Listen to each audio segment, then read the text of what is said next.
For this 40-year-old New Zealander, a pre-Christmas rendezvous last year ended with an unexpected and unwanted result. I caught up with an old friend, and unfortunately circumstances turned out that I fell pregnant. It was unplanned. I wasn't going to see this person again, so there was a quick time between pre-Christmas catch-up to a post-Christmas regret. Jane, which is not her real name, decided she wanted to have an abortion.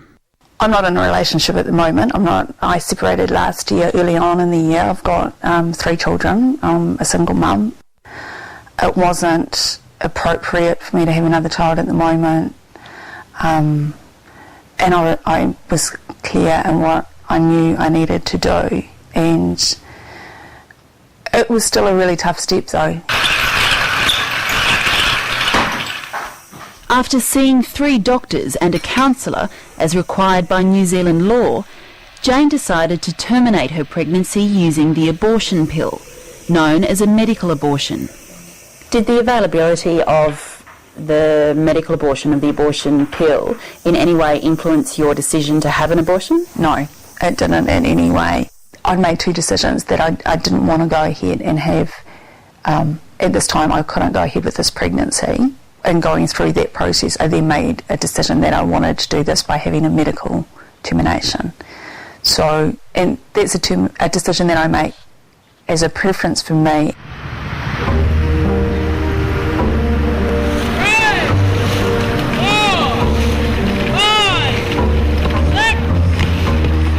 Compared to Australia, there was remarkably little controversy about the introduction of the abortion pill to New Zealand.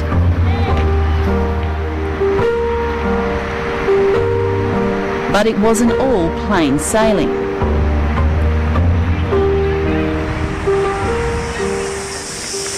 We were quite impressed with the reports that we saw coming from overseas, so we decided it should be a choice for New Zealand women, and we went ahead and made some inquiries.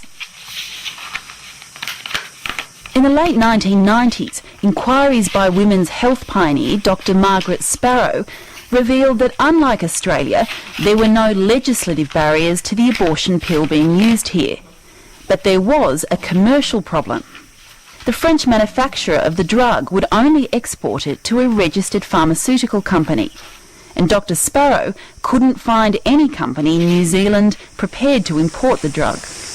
None of the pharmaceutical firms were interested in bringing abortion in because it's quite a sensitive and controversial topic, and it may impact on their commercial products.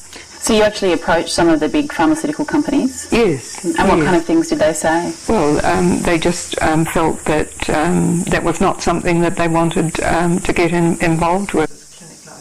So Dr. Sparrow and 4 other doctors formed their own company. We named ourselves after the Mesopotamian goddess of love and war because we thought she would be keeping a good eye on us. And once we had formed the company, true to their word, the French manufacturers began negotiating with us, and we eventually signed a contract. Ishtar then applied to MedSafe, New Zealand's equivalent to Australia's Therapeutic Goods Administration. It cost quite a bit, and we had to finance that, and it took 13 months for it to be assessed by the ministry and then by an independent committee, and then it was approved, and the final approval must be signed off by the Minister of Health, but we didn't have any problems with our Minister of Health, and normally if MedSafe approve a drug, then she will sign it, and it was gazetted in August of 2001. At this private abortion clinic in Auckland, women have been offered the choice of using the abortion pill or having surgery for the last 2 years. Because they had heavy bleeding or something associated with it. Around 14% of Dr. Alison Knowles' patients have opted for the pill. To comply with the law in New Zealand, as I mentioned before, it's necessary for the woman to meet 2 certifying consultants or 2 doctors, and this is the room where she'll come to meet the second doctor, and that's the doctor that will be actually giving the lady the abortion pill, the Mifegyne, which we keep down here. The trade name for the pill is Mifegyne. It actually hasn't been called RU486 for many years. Each tablet's worth just over $100 in New Zealand. Unlike surgical abortion, which can take under 10 minutes, abortion via Mifegyne is a process that spans 3 days. Then once she's had the abortion pill, we keep an eye on her for about half an hour, and that's just in case she feels nauseated and vomits the pill. This is all on what we call day 1, and for us that's a Tuesday, and then the patient has my phone number and doesn't come back to the clinic until Thursday morning. They normally come in sometime between 9 a.m. and 10 a.m. on the Thursday, which is a day and a half since they took the pill. On this second visit, women are given a different suppository medication that causes the uterus to expel the now ended pregnancy. The majority of the women, say 3/4, pass the pregnancy within 4 hours. So if they're getting the misoprostol from the nurse at between 9 and 10 a.m, the majority of them have passed the pregnancy by midday to 2 o'clock. And do women leave here before that happens, or do they stay here for the day? Oh, we like to keep an eye on them. On the Thursday morning you go back to the clinic, you are given 3 tablets to insert into your vagina. You can, like, if you want somebody else to do that, if you want the nurse to do that, that's offered to you, but you're given this is your experience, you're working through it. So you chose to do that yourself? I chose to do that myself. Wellington Public Hospital, where Jane had her abortion, only allows women to leave after this stage if they have a support person to pick them up. Jane's lift fell through, so she stayed in the clinic. The moment that you start bleeding, you go to the bathroom and you got to go to the toilet and you realise that the blood is starting to discharge tissue. It's like starting period. Things are starting to come away. There's a container that you place inside the toilet and you discharge into there. That is a really aware moment, I think, for anyone, because that's the reality of the whole 6 weeks that's led up to what you are at that moment that this happened. You made a decision. I was still comfortable with my decision. I was still really aware of the reasons why I'd made my decision, but you are working through it. It's not something that's happening over there. It's not something somebody else is in charge of. It's about you going through something very personal to you. Strict protocols exist on the use of the abortion pill here. For first trimester terminations, it's only available if you're less than 9 weeks pregnant. You must live within an hour of an emergency hospital, and you must speak English fluently so you can communicate over the phone if there's a problem at home. Protocol in each country is different. In the USA, for example, women can actually take the pill at home. Based on her experience, Jane rejects any suggestion that the abortion pill is a quick fix. It wasn't quick and gone, and sometimes when quick and gone with things that you have in life, it doesn't give you a chance to actually walk through what's going on. The reality is it's a decision to take that much time through and to acknowledge this isn't going to be something that it's not going to be done in a day. Not only do I have 3 appointments, 3 times I've got to go to the hospital and have that all organised and have that time available. There's 2 weeks after that, that's pretty solid, where you're going to be working through bleeding. Here at the Auckland Abortion Clinic, there's been a comprehensive study of the nearly 400 terminations they've done using the abortion pill. The results show that in these medical abortions, there's a complication rate of 1.6%. And what kind of complications were they?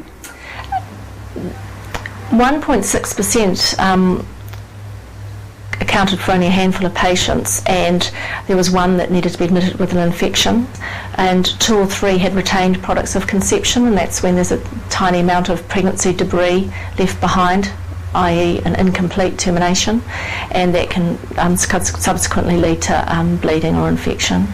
And how does that figure of 1.6% compare to surgical abortions? Over that same period of time, our reported surgical complication rate was incredibly low at only 0.5%. So you would have to say that over that initial 2-year period, there were a higher percentage of complications amongst some medical termination patients.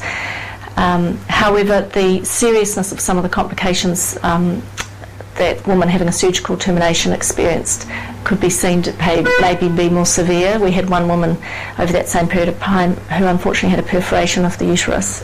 Were there any deaths from the medical abortion? No. Since abortion's been legalised in New Zealand, there's never been a maternal death from a legal abortion in New Zealand.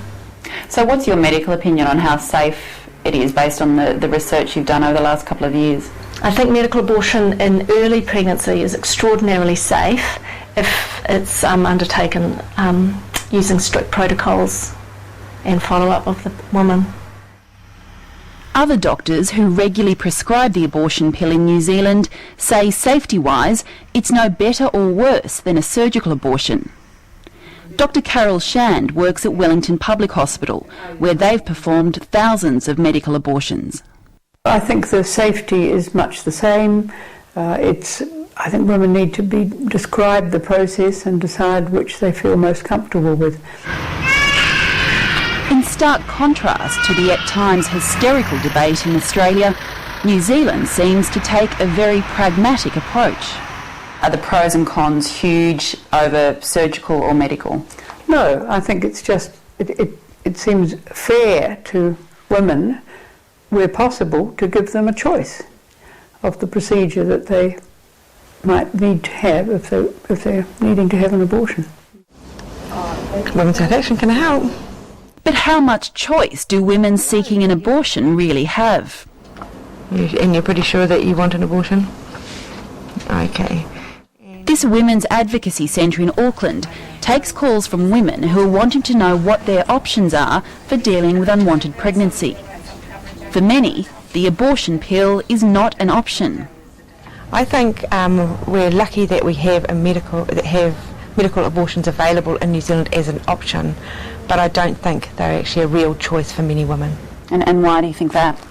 I think that because there's only 2 places in all of New Zealand that offer them, and only one of those is a public facility, so there's only one place you can go to get a medical abortion on the public purse.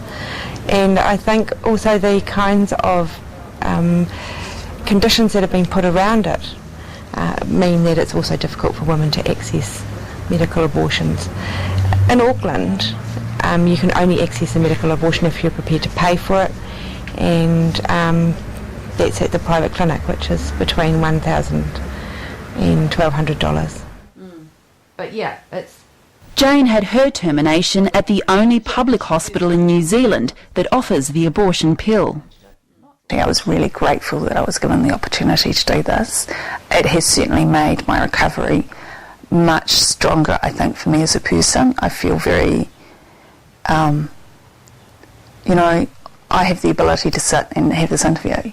I feel very confident about me as a person having gone through this process, and I'm grateful that I was given that. And you think that was because you were given a choice of... I think that definitely was because I was given a choice. It was in my hands. Has the availability of medical abortion increased the number of abortions? No. In fact, last year, 2005, was only the second year ever that the total number of abortions in New Zealand went down. And that's just despite continuing population increases. So there's no evidence to support that having medical abortion is going to increase the number of abortions.